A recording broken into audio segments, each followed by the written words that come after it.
Hello, my friends, everybody. Welcome to the Matthew Street channel. I am your host, Matthew Street. So happy you're here. And folks, something new, something special, something wonderful. Folks, I am here to do something new memories with you.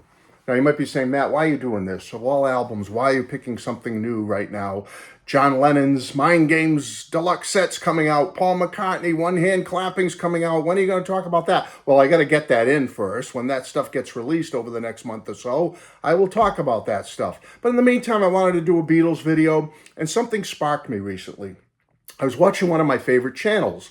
It's called Pop Goes the 60s with the host, Matt Williamson. Now, Matt and I are pretty friendly. I mean, we don't have a personal relationship, but we have each other's personal information, and every once in a while we do contact each other and give a thumbs up to each other or kudos and all that stuff. He's a great guy. And I'll put the link to his channel below. Well, he did a video recently about this album, Something New, as I slide in the cassette and the 8-track tape. Hi, folks. Hope you like my little high-tech movement of items around here. Here you go. Anyway, folks, he did a great video recently about Something New, where he basically has been doing this series about Beatle albums and doing quick hit reviews of them. And it's a wonderful little series. I really enjoy it, and I encourage you to check it out. Again, link will be below. Well, he did Something New recently, and he spoke truth about it. He spoke about this album that, you know, it came out on July 20th, 1964, less than a month after the Hard Day's Night soundtrack came out. And it did make number 2. I think it might have even been behind A Hard Day's Night, and that's why it only got to number 2. So Capitol throws it out there, and United Artists had the soundtrack to A Hard Day's Night, so Capitol's trying to capitalize on that. So they have 5 tracks from the Hard Day's Night album is on Something New. And then you get 3 extra tracks on that were on the British Hard Day's Night, Things We Said Today, Anytime at All, and When I Get Home. And then you had the single Matchbox with Slow Down thrown on here, and also the German version of I Want to Hold Your Hand called Come Give Me Deine Hand. That's on here. So there's 11 tracks on it, and Matt went through it all, folks. I'm not going to do nuts and bolts here. He did the nuts and bolts review of this album, what it's all about, what he thought of it. Basically, Matt considers it kind of a weak LP by Capitol, throwing it out there, that they basically, it was kind of I like the way he put it, Matt called it a diabolical Capitol release, the way it was put together and thrown together with the 11 tracks. And it's a short album too. It's just barely over 20 minutes long, very short, quick hit, maybe 24 minutes. I'm not even sure. I don't think it's 25 though.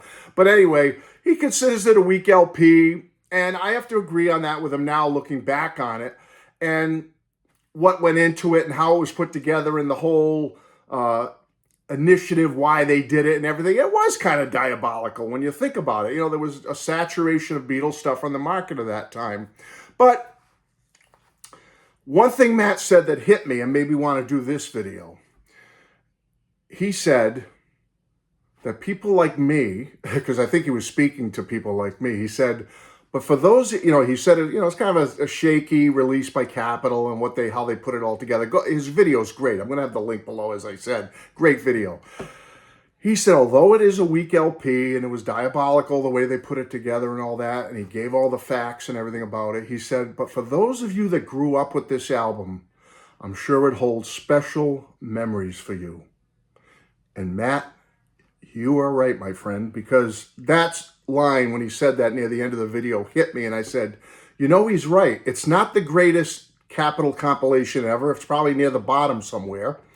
I do love the cover, as Matt does. I think the cover is wonderful, very striking with the black and the coloring and the image from the Ed Sullivan Show in color. It's just a great, great cover. But, you know, it does have special memories for me. Because, and that's what I want to share with you today, folks. I want to talk about something personal related to this album. In the late 60s, I was a very, very young boy, 8 or 9 years old. More Matt Street stuff coming in, sliding into the scene here. All right, I was a very young boy. That's my dad, right there in the white shirt, and you can't see him now with this here, but you know, he's always right over my shoulder here, my dad, wearing his little Scottish cap there. If you watch my videos, you know he's back there. But this is him as a younger man in 1969. Right next to him in the striped shirt is moi, Matthew Street, as a young eight-year-old boy, probably at that time. I'm 8. And then my middle brother is right there, Jeff Street, and then my little brother, Scott Street, who you've seen pictures or images of them in some of my videos.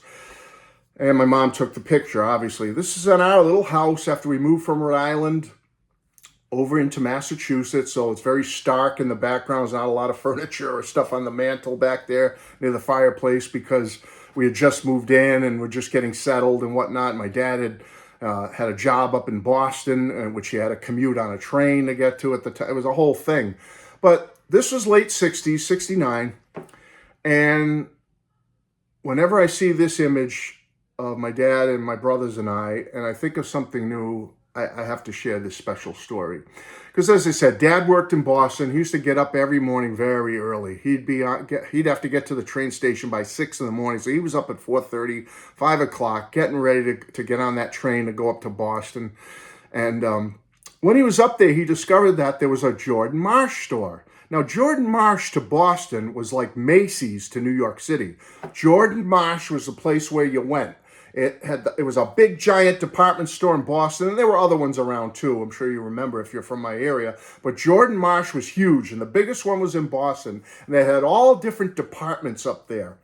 And one of the departments was called the record department. Yes, back in the old days, there would be a record department. You would go in, and there'd be electronics and records and music and whatever they had, reel to reel or whatever back in the day. And there also would be a worker in there who would be almost like a librarian, a music librarian, and would help you find things.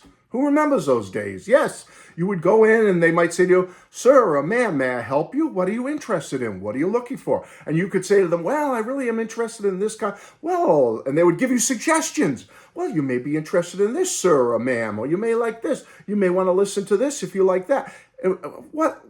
What a wonderful time, what a wonderful time back then. But so Dad would do that. He would go to Jordan Marsh on his breaks or lunch break or whatever. And him and my mom loved music. If you watch my channel, you know that. And he would pick up records and music for them. Mom and Dad, Ray Conniff, or he'd pick up Chicago or whatever was the latest thing they were into or someone told them about, some modern music, Blood, Sweat, and Tears or whatever. He'd come home with all kinds of stuff, folks. It was amazing. But being his oldest son and just getting into the music heavily at that time, and I had already been into the Beatles by this age 8 or so, since 64. So I was into them and had to meet the Beatles, A Hard Day's Night. And then they started buying me more because I loved the Beatles so much. So on occasion, my dad would not only buy records for him and my mom, but he'd work those long days and he'd bring me home a record at the end of the long day. Now, I had my own little room. My 2 brothers shared a room. My 2 little brothers had a bigger room where they could fit 2 twin beds in there. But my room was very small. So I had a single bed in there, a little twin, one of those little small twin beds in there. Very tiny. I had some Beatle posters up on the wall. That was the only music stuff I really had up because I was a Beatle fanatic by age 8 or so. And I had some sports posters. I remember having Bill Russell from the Celtics up. I had Jim Plunkett, who remembers Jim Plunkett for the Patriots. Bobby Orr, Bruins, was up on my wall. And also at the time, had Red Sox fans, don't shoot me because I'm a lifelong Red Sox fan. But at the time when I was little, my cousins were from Rhode Island and they loved the Yankees. So they got me into Mickey Mantle. So I had a Mickey Mantle poster up on my wall. Years later, I became a diehard Red Sox fan. But I still have a soft spot in my heart for Mickey. So Mickey's up there. I also had some just players I just liked for whatever reason. I had John Brody up on my wall from the 49ers. George Blanda, near the end of his career when he played for the Raiders, he was up on my wall. Bart Starr from the Green Bay Packers, he was up on my... So I had all my sports stuff, my Beatles stuff on the wall. And I had a little record player sitting on my bureau, folks. A tiny record player with 2 little speakers. I think it had an AM/FM radio and the vinyl record player, and that was it. And I had my little collection, mainly Beatles. A few other things were in there by the time I was 8 or so. And I had a little nightstand near my bed. Now, Dad would either come home very late at night, and I'd be in bed already because he'd have to take that late train back from Boston. Sometimes he had to work later. whatever assignments he had and whatnot. And sometimes he would come home in time and make it just in time for supper, and we'd eat and, chat, catch up on the day, and then I'd go to bed. And a lot of times he'd bring home an LP from my mom and him when he got home, and after we were getting settled for bed, him and my mom would sit down and have a cocktail, and they'd listen to the new album he brought home and enjoy it. So I got to, hear those sounds they were listening to, and that's why I love a lot of the music they love today. But sometimes, he wouldn't make it home in time, and I'd be in bed. And morning would come, I'd wake up, and he'd already be off to catch the train to head to Boston. So it could be sometimes a day and a half I wouldn't see him, just be, occasionally, just based on his schedule. He'd catch that train to Boston, and I wouldn't see him in the morning. And some mornings, though, and this is where this album comes in, folks, I'd wake up with my sleepy eyes, and there on my bureau near the record player, leaning on the record player, on my nightstand, leaning on the little lamp, would be an LP, an album waiting for me. And he had picked it up the day before in Jordan Marsh, and I was a little surprised. I would wake up in the morning and find that album sitting there. There was many, many albums he did this with. I can remember several of them. And 99% of the time it was a Beatles album, okay? So every once in a while, this is how I built up my Beatles collection. And Something New was one of them, folks. And this is my original. This is the actual album, still in the shrink wrap, still has the Jordan Marsh price tag on it. Doesn't say Jordan Marsh, but I know what they did. There would be a tab in the middle here, and that said Jordan Marsh and had the numbers so they could put it in for stats and whatnot. They'd peel that off, and what you're left with is the price and the remainder of the sticker. Was it $5.67? I can't see it. But anyway, you could maybe read that. And this is the one. This is the only one I have that still has the shrink wrap on it from Dad when he put it on my nightstand. For some reason, this one, the shrink wrap survived. I took care of it better or something. I didn't put tape around the edges of it. You know me with the Scotch tape on some of my records, but not this one. This is the most pristine one I have. And from the time frame, it is on the green apple label. Something New. I thought you'd get a kick out of seeing my original Something New, folks. So when Matt said that last line, he was doing a great video about this album, but whenever he said the line about, for those of you that grew up with it, he may not think it's the greatest compilation on Capitol, and I agree with him, but for those of you that grew up with it, I'm sure it has special memories for you. And folks, he was so right, because the emotion I feel when I hold this album and show it to you, that this is the actual one my dad put on my nightstand for me, and I woke up in the morning to find this. Do you know what a pleasing memory that is for me as a Beatles fan now today? And having just lost my dad only a little over a couple of months ago in March, it just means a lot to me. And I thank Matt for bringing back that memory for me and sharing it with you of waking up in the morning and good old Dad leaving that Beatles record for me, Something New. Thanks for listening, folks. Just a little addendum to Matt's video to say, Matt, these albums are special to us in many different ways. And the Beatles will always be special to me, for sure. Love you all. Bye-bye.